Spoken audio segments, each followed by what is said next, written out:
मराठवाड्याच्या महिला लैंगिक अत्याचार प्रकरणामध्ये पोलिसांकडून मोठी कारवाई केली जात आहे आणि याच विषयावर बोलण्यासाठी आपल्यासोबत भाजपच्या नेत्या नवनीत राणा आहेत. आपण त्यांच्याशी बोलणार आहोत. काही परतवाड्यामध्ये पोलिसांकडून मोठी कारवाई केली जाते, काय प्रतिक्रिया आहे? मी आपल्याला एवढंच म्हणू शकते, ज्या पद्धतीने परतवाडा अचलपूरमध्ये ज्या गोष्टींसाठी परतवाडा अचलपूर नेहमी चर्चेत राहत होता, आज त्याची सगळी सीमा हे क्रॉस करून हे जे लोक आहे ज्यांचा आम्ही विरोध करतो, तर बरेचसे सेक्युलरिझम बोलणारे जे लोक आहे, जे शब्द बोलतात की आम्ही सेक्युलर आहे, आम्ही देशात राहतो, आम्ही सेक्युलरिझमला मानतो, त्या सगळे लोकांना एक कटघऱ्यामध्ये उभा करावं लागते आणि सांगावं लागते हेच तुमची सेक्युलरिझम आहे काय?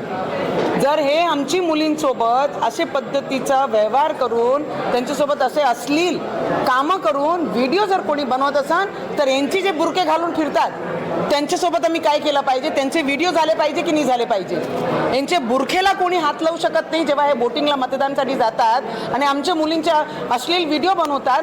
यांना मारलं नाही पाहिजे. यांचे जे घरं आज पूर्ण तोडलं ते तोडायचंच, पण त्याच्या सोबत यांना हे प्रश्न विचारा की जेव्हा तुम्ही मतदानाला जाता, जेव्हा आम्ही कल्ला करतो की एक एक माणूस दोन दोन मतदान करते यांच्या बाया आणि हे बुरक्याच्या आडमध्ये करतात, तेव्हा बुरक्याला हात लावू देत नाही. आणि आमच्या मुली याच महाराष्ट्रामध्ये असंच पडलं आहे की आमच्या मुलींवर हे व्हिडिओ बनवत जाईल आणि यांच्या बुरकेवालीला हाते नाही लावले पाहिजे. आमच्या मुलींसोबत जर असं होत असेल तर तुमच्या मुलींसोबत काय झालं पाहिजे? आणि जे सेक्युलरिझमच्या नावाने दिंडोरा पिटतं ना बाकी राजकारण लोक, त्यांनाही विचारलं पाहिजे की सेक्युलरिझम म्हणजे हेच काय? आमची मुलींना अश्लील व्हिडिओ बनवून त्यांचे व्हायरल केले पाहिजे आणि अपलोड केले पाहिजे. यांना फाशी दिली पाहिजे चौऱ्यावर आणून.